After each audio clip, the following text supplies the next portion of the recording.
Welcome back to Conversations in the Word. My name is Nick Funderburk. I am the discipleship pastor here at First Baptist Dothan, and today I'm joined by my friend Charles Ward. Good to be here. This is a little bit different of a conversation than we've had so far. Typically, these conversations gear around specific types of ministry or themes that we are trying to teach on in the church. So like last time was a conversation with Taylor just about a general culture of discipleship in the church.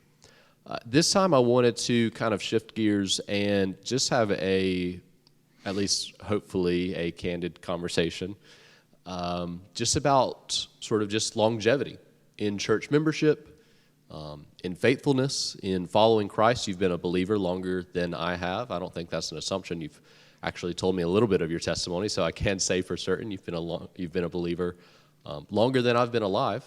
So I feel personally I have a lot to learn from you. I think our church does as well. So Charles, tell me a little bit about your testimony, just briefly. How did you first hear the gospel? A little bit about your first years of faith? Yeah. First year that I can say that I listened well enough to actually be convicted about something was I was listening, growing up in Andalusia on Sunday night. We had a program called the Old-Fashioned Revival Hour that came over our AM radio station there. And Charles Fuller, he got talking about hell and the fact that if you didn't know Jesus, you know that was going to be your destination. And that kind of toggled with me. But in looking back, I can't remember how that really affected me. We went to church and all, and I was a regular boy. I'd get out and play because you didn't have TV at that time. You didn't have. I don't remember doing that. In fact, I don't believe that I had a salvation experience at that time.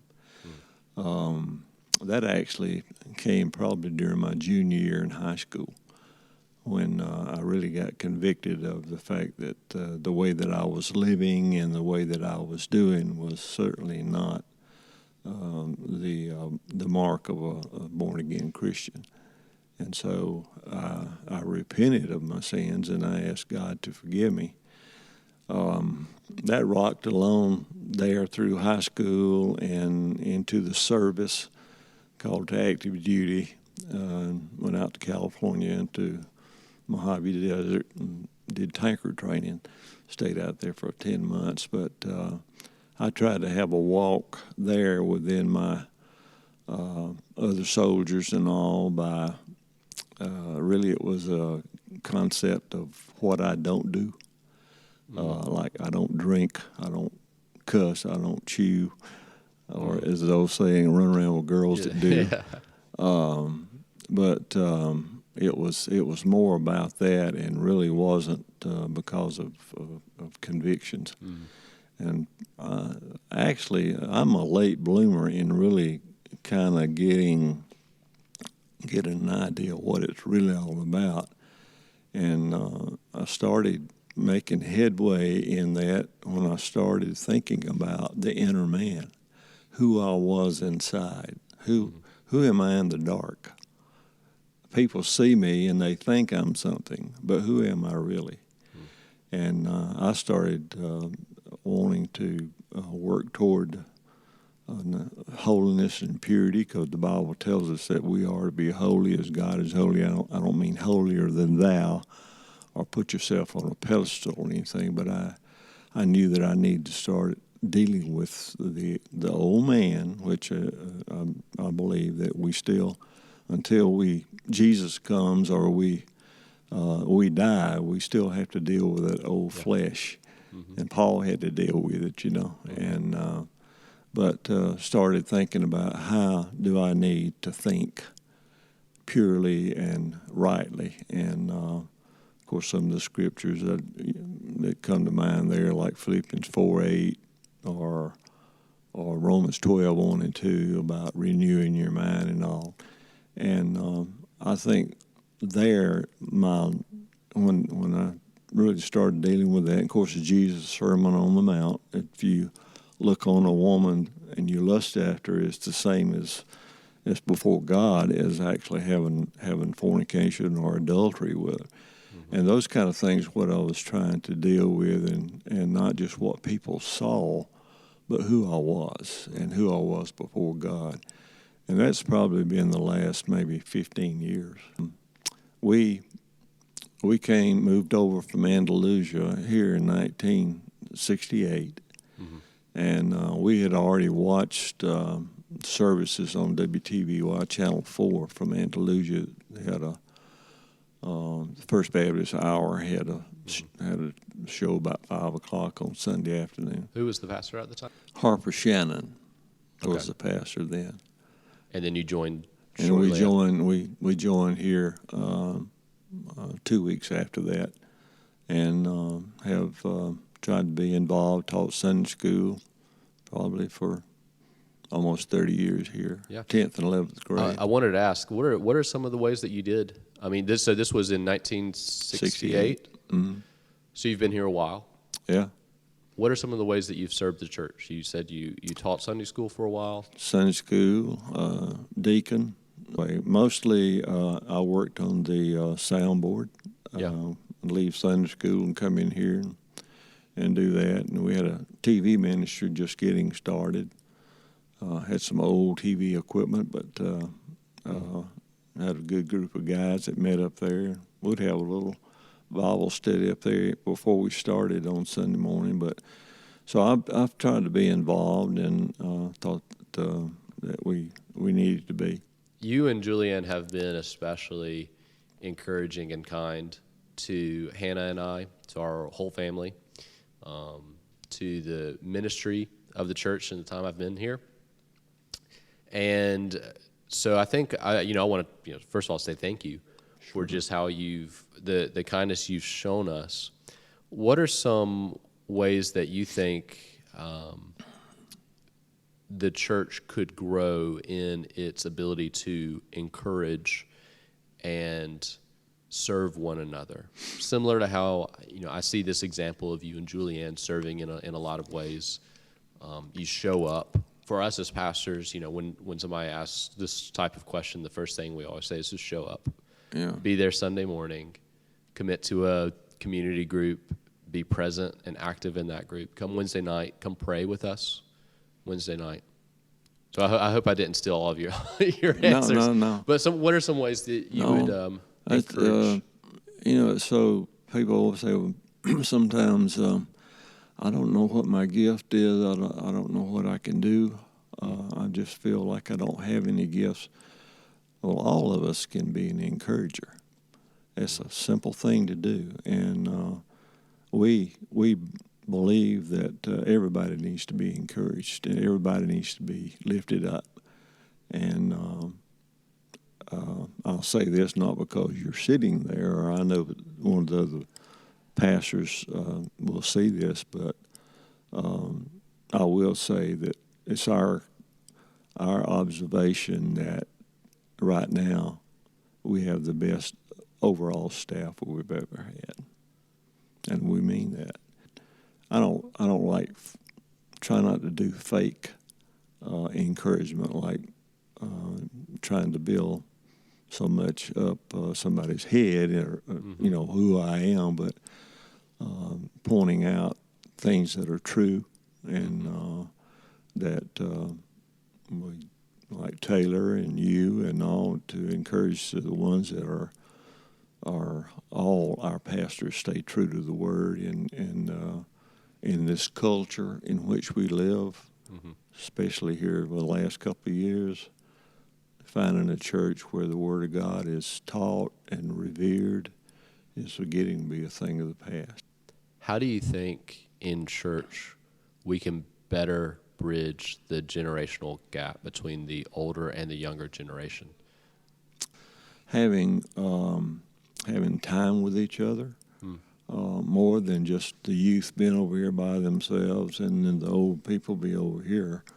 the epic people, which I are one. Uh, but having some interactions in the church, not necessarily playing games all the time, but just something to let them see that older people are interested in them, and that they're. I know a lot of young people are going through stages where they're trying to figure out who they are, and what life's really all about, and they need some good examples. And of course, my generation would be like their grandparents or great grandparents. So that's pretty big void there. But I think whatever we can do to do things together would be good, and seeing them involved in church and us giving them encouragement, like those kids were up here Sunday. Tried to go around as many of them as I could and tell them how much we enjoyed what they did. Yeah. How has your time in a single church, sort of your longevity in just being a member here, how has it helped you understand your role in the church?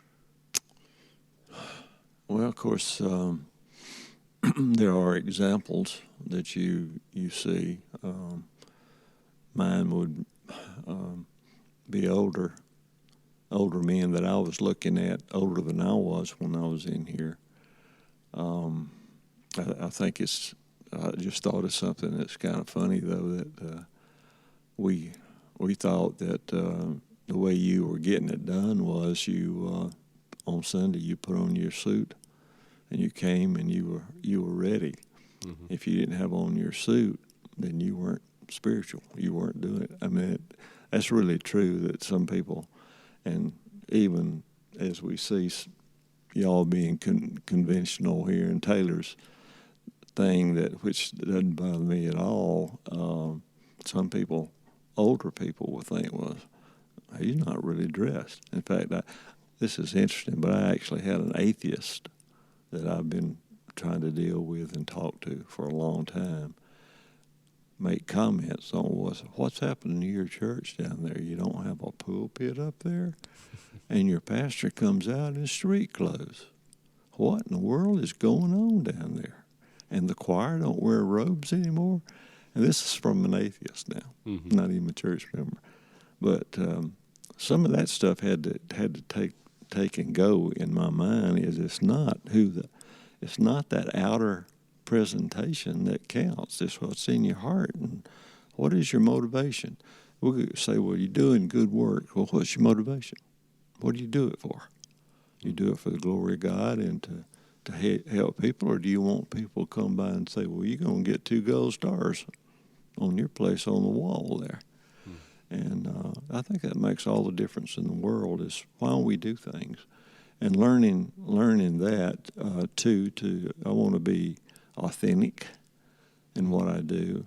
And as I stated, too, in the little paper that, you asked me to do, too, about, 1 Corinthians and all. And In the devotion, yeah. Yeah, is that we are here on this earth and to do good works. And the good works doesn't save us, but we are to do good works. Well, those works have merit, and there is, I believe, somebody might have a different interpretation, that we will stand before the judgment seat of Christ, and all the things that we've done since we've been in the body will be judged by the great judge, Jesus. And if they were done with the right attitude, they become like gold, silver, and precious metals. But if we did it to get people's favor and people to pat us on the back, they become wood, hay, and stubble, and they will be burned up in the test. But we will be saved as by fire. And I told somebody, one of my young friends, I said, when I get before the judgment seat of Christ, I don't want to smell like smoke. I want to hear, well done, good and faithful servant. then I'm glad you're here for this next question. What would you say to the older generation, the epic generation in the church, about their role in the church? I think it's important for them to be seen as being happy. And I know people that have depression and things like that are not going to be happy, but they need to see that people at this stage of life are still fluid in the sense that they want to be involved in doing good things. But we need to show that we have the joy of the Lord, and that's our strength, as the song says, in the verses I think it's Psalms. But we don't need to mope around. Hopefully, not bent over any more than we have to be because of our backs, but not just saying we're just wasting away and wait until Jesus comes or I die. Yeah. That we're out moving, doing, and that encouragement is something all old people can do to younger people. Yeah. I think you said it first. It's important that you're being seen, and it's not just seeing one another. It's that the younger generations are seeing you. Mm-hmm. And just as you said, you had men that you saw in the church that were that exemplified serving the church or godliness, and it made you want to, be like them. That's right. We need to be able to see the older generations. Charles, thank you so much for being on the podcast. It was a joy to have a conversation with you. Again, it's always good to talk to you, and Julianne. You're always wonderful and encouraging people. So that's it for today and Conversations in the Word. I hope you'll join us next time.